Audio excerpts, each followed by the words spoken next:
Rajahmundry rural నియోజకవర్గానికి సంబంధించిన బొమ్మూరు నుండి బాలాజీపేట లేదా ఐఎల్టీడీ జంక్షన్ లేదా ఈస్ట్ రైల్వే స్టేషన్కి వచ్చే రోడ్డు పరిస్థితి, అక్కడ ట్రాఫిక్ పరిస్థితి మీకు చూపిస్తున్నాను చూడండి. ఎంత దుర్భరంగా, ఎంత దారుణంగా ప్రజలు ఏ విధంగా ఇబ్బంది పడుతున్నారనేది మనం ఇక్కడ గమనించవచ్చు. ఇక విషయంలోకి వస్తే, బాలాజీపేట నుండి బొమ్మూరుకు వెళ్ళే రోడ్డు కావచ్చు, ఈస్ట్ రైల్వే స్టేషన్ నుండి హుక్కుంపేట జంక్షన్కి వెళ్ళే రోడ్డు కావచ్చు, ఇసుకతో నిండిపోతుంది. ఎక్కడికక్కడే పెద్ద పెద్ద గోతులు.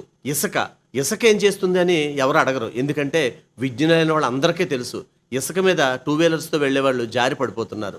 అయితే కలెక్టర్ ఆదేశాలు ఉన్నా సరే, ఏమని, ఇసుక రోడ్డు మీద వెళ్ళేటప్పుడు జాగ్రత్తగా ఉండాలని ఎవరూ పట్టించుకోవట్లేదు. కలెక్టర్ని కూడా పక్కన పెట్టేశారంటే ఈ మాఫియా ఏ రేంజ్లో ఉందో అర్థం చేసుకోవచ్చు. ఈ వీడియోలో మీకు ఇక్కడ ఇసుక గుట్ట కనిపిస్తుంది చూడండి. ఇది ప్రతిరోజు ఇక్కడి టర్నింగ్లో వచ్చే ఇసుకను అక్కడ పోగు చేసుకుంటున్నారు. సుమారు వారానికే ఒక ట్రాక్టర్ ఇసుక అవుతుంది. సుమారుగా వారానికి కావచ్చు, ఒక్కోసారి 4 రోజులకే అవుతుంది. ఇదిగో ఆ ఇసుక గుట్ట. అక్కడ వాళ్ళు భద్రపరుచుకుంటున్నారు. దెబ్బలు తిన్న వాళ్ళు మాత్రం హాస్పిటల్కి వెళ్తున్నారు. ఈ రోడ్డులో పెద్ద పెద్ద గోతులు, అక్కడ ఇక్కడ అని కాదు, ప్రతి చోట అదే పరిస్థితి. ఎంత దారుణంగా ఇసుక ఇక్కడ రోడ్డు మీద పడిపోయింది ఒక్కసారి దయచేసి గమనించండి. మరి ప్రజలు, నాయకులకు కావచ్చు, అధికారులకు కావచ్చు, విజ్ఞప్తి చేసేది ఏంటంటే, ఇసుక మీరు ఎంత దోచుకున్నా మాకు అక్కర్లేదు, మీ ఇసుకతో మాకు పని లేదు, గోదావరిని కూడా పట్టుకెళ్ళిపోండి, కానీ గోతుల్లో పూడ్చండి, ఇసుక రోడ్డు మీద పడకుండా మాత్రం పట్టుకెళ్ళండి. రాత్రుల్లో లైన్గా వందలాది లారీలు ఇసుక హెవీ లోడ్తో వెళ్ళిపోతున్నాయి. అది అందరికీ తెలుసు, కానీ మేము చూడలేదు సార్ అన్నట్టుగా కళ్ళు మూసుకుపోయి ఉన్నారు. ఇది ఐఎల్టీడీ జంక్షన్లో గొయ్యి.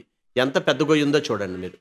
ఇక్కడ ఐఎల్టీడీ జంక్షన్లో ఇంత పెద్ద గోతులో లారీ వెళ్తుంది చూడండి. అదిగో లారీ అంత ఇబ్బంది పడిందంటే, అంత పెద్ద హెవీ లోడు.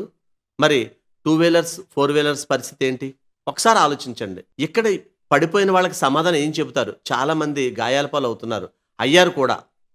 వెహికల్స్ పాడైపోతున్నాయి. మరి ఐఎల్టీడీ జంక్షన్లో ఉన్న ఈ పెద్ద గోతుల పరిస్థితి ఏంటి? దాంతోపాటుగా ఫ్లైఓవర్ పై పడిన పెద్ద పెద్ద గోతుల పరిస్థితి ఏంటి? ఫ్లైఓవర్ అయితే ఊచల పైకి వచ్చి ఇప్పుడు పడిపోతానా తర్వాత పడిపోతానా అన్నట్టు కూడా మీరు గమనించవచ్చు. ఇదిగో అది కూడా చూపిస్తున్నాను చూడండి, క్లియర్గా చూడండి. గతంలో ఒకసారి ఊచల పైకి వస్తే నేనే స్వయంగా ఆర్ఎండ్బి అధికారులతో మాట్లాడి వారిని రిక్వెస్ట్ చేసి అక్కడ సిమెంట్ అనేది వేయించడం జరిగింది. ఇప్పుడు మళ్ళీ పెద్ద పెద్ద గోతులు పడిపోతున్నాయి. ఫ్లైఓవర్ నిండా గోతులు. ఈ గోతుల్లో ప్రయాణం ఎలా? ఇప్పుడు ఉద్యోగస్తులకు కావచ్చు, చిన్న చిన్న ఉద్యోగాలు చేసేవాళ్ళు, వ్యాపారాలు చేసేవాళ్ళు, స్కూల్కి వెళ్ళేవాళ్ళు, కాలేజీలకు వెళ్ళేవాళ్ళు కంగారుగా పరిగెడతారు. ఎందుకంటే రూరల్లో అయితే అద్దెలు తక్కువ ఉంటాయని ఉద్దేశం మీదట రూరల్లో ఎక్కువ నివాసం ఉంటారు కనుక వాళ్ళందరూ గాయాల పాలవుతున్నారు. మరి ఇది ఎవరికి పట్టదా? ఇది ఎవరూ పట్టించుకోరా? ఫ్లైఓవర్ కూలిపోయే దశకు చేరుకుంటున్నా సరే దీన్ని పట్టించుకోరా?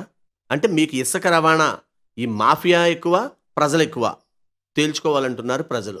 దయచేసి ఒక్కసారి ఈ పరిస్థితిని గమనించి, ఇదిగో ఊచలు, ఇదిగో ఈ అక్కడ సిమెంట్ వేయించింది ఖచ్చితంగా నేనే వేయించాను. అధికారులతో మాట్లాడి వారిని అభ్యర్థించి, వారిని ఏమి ఇది లేదు సార్ ఇలా పడిపోతున్నాం సార్, ఇలా అవుతుంది, ఇబ్బంది పడుతుంది, మళ్ళీ ఊచలు పైకి వచ్చేస్తున్నాయి.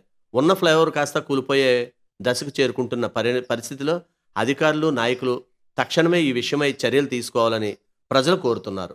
ఇందులో ఇంకొక ముఖ్య గమనిక ఏంటంటే, సుమారు 1.5-2 ఏళ్ల క్రితం వేసిన తూర్పు రైల్వే స్టేషన్ నుండి హుక్కుంపేట జంక్షన్కి వచ్చే రోడ్డు ఈ ఇసుక మాఫియా వల్ల, ఈ భారీ లోడుల వల్ల ఏ స్థితికి చేరుకుందో మీరే చూడండి. స్పందనలో ఈ విషయమై ఫిర్యాదు చేసినా సరే ఎవ్వరూ పట్టించుకోలేదు. అతి త్వరలో ఈ రోడ్డు పూర్తి స్థాయిలో సర్వనాశనం అయిపోయే అవకాశం కూడా మీరు ఇక్కడ చూడొచ్చు. అయిపోయింది, ఆల్రెడీ చాలా వరకు పాడైపోయింది. అధికారులకు కానీ నాయకులకు కానీ ఈ విషయం పట్టడం లేదు. పడిపోతే దెబ్బలకి తగిలించుకుని హాస్పిటల్కి వెళ్ళడం తప్ప ఏమీ చేయలేని నిస్సహాయ స్థితిలో ప్రజలు ఉన్నారని ప్రజలు ఆవేదన వ్యక్తం చేస్తున్నారు.